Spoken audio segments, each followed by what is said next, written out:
ඔන්න පංචශීල පද පහ රකින්න අමාරුයි කියන්නකො. ඒකට බලනවා සීල් රකින්න උපකාරී වෙන පින් මොනවද කියලා. සීල් රකින්න උපකාරී වෙන පින් තමයි සීල් රැකපු මුනිවරුන්ට වඳින්න ඕන. ප්‍රශංසා කරන්න ඕන. සීලේ රැකීමට උපකාරී වෙන වස්ත්‍ර දානය, චීවර දානය, කටින චීවර පූජා පින්කම් වලට එකතු වෙන්න ඕන. සීලේ ඊළඟට තමයි භූමි පූජාවලට. මලු පෙත්මම් වැලි දාලා සමතලා කරන ඒවා, මලු පෙත්මම් සුද්ධ පවිත්‍ර කරන ඒවා. ඒ ඔක්කොම සීලයට උපකාරී වෙන පින්. සීල් රකින්න අමාරු කෙනාට මේ ජීවිතේත් වැඩිපුර වත් කරන්න කියලා තියෙන්නේ. සුද්ධ පවිත්‍ර කිරීම වැඩි කරන්න කියලා. හාමුදුර නමක් අතින් උනත් සිල්පදයක් කැඩුනොත් ඒ සිල්පදේ ආය මොහු කරවා ගන්න තියෙන්නේ වැඩිපුර සංඝයාට වත් පිළිවෙත් කරන්න ඕන. අතුපතු ගන්න ඕන, සුද්ධ පවිත්‍ර කරන්න ඕන.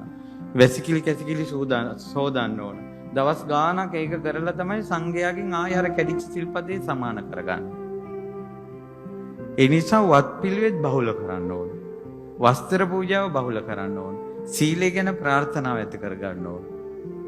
ඒතර සීල් රකින්න උත්සාහ කරනවා, සීලයට උපකාර පින් රැස් කරනවා. සමාධියට උත්සාහ කරනවා. ඒ භාවනාව කරගන්න අමාරු වුණා භාවනාවට උපකාරී වෙන පින්කම් කරගන්නවා. ඒ තමයි භාවනා කරපු මුනිවරුන්ට ප්‍රශංසා කරන්න ඕන. බුද්ධ වන්දනාව, අරහත් වන්දනාව, බෝධි වන්දනාව. ඊළඟට තමයි හිත සංසිඳව ගන්න ගොඩාක් උපකාර වෙන එකක් තමයි බෝධි පූජාව. බෝමලු සුද්ධ කරන එක, සරසන එක, පැන් වඩන එක, සුවඳ පූජා කරන එක. ඒකට ප්‍රතිවිරුද්ධ කර්මයේ රැස් කරන්න ඕන. ඒව තමයි ධර්ම දේශන අහලා අපි මේවා කරගන්නේ. ඒ වැඩක් කරන්න ඕන, ඒකට උපකාරික දේවල් රැස් කරන්න ඕන. ඒ නිසා ඒ විදිහට ඒක නොයෙකුත් තියෙනවා. පිළින්දි වච්ච අපදානය. ඔයාලට කියවන්න ලැබුණොත් ඒ රහතන් වහන්සේ ගැන විස්තර, පින්පව් එක එක පින්කම් වල පුණ්‍ය විපාක, ඒව කොහොම අපිට හඳුනා ගන්න පුළුවන්. පැහැදිලි නේද? ඒ නිසා ඒ විදිහට කිසිම දෙයකින් මානසිකව වැටෙන්න එපා. කිසිම දෙයකින් මානසිකව වැටෙන්න එපා. අටලෝ දහම කියන එකට මුණ දෙන්න. පසුගිය කාලේ දේශනාවලදී බලන්න ආනන්ද මහරහතන් වහන්සේ මුණ දුන්න අටලෝ දහම ගැන අපි පහුගිය කාලේ දේශනාවක් කළා. හිතා ගන්න බෑ මේ මුණ දීම.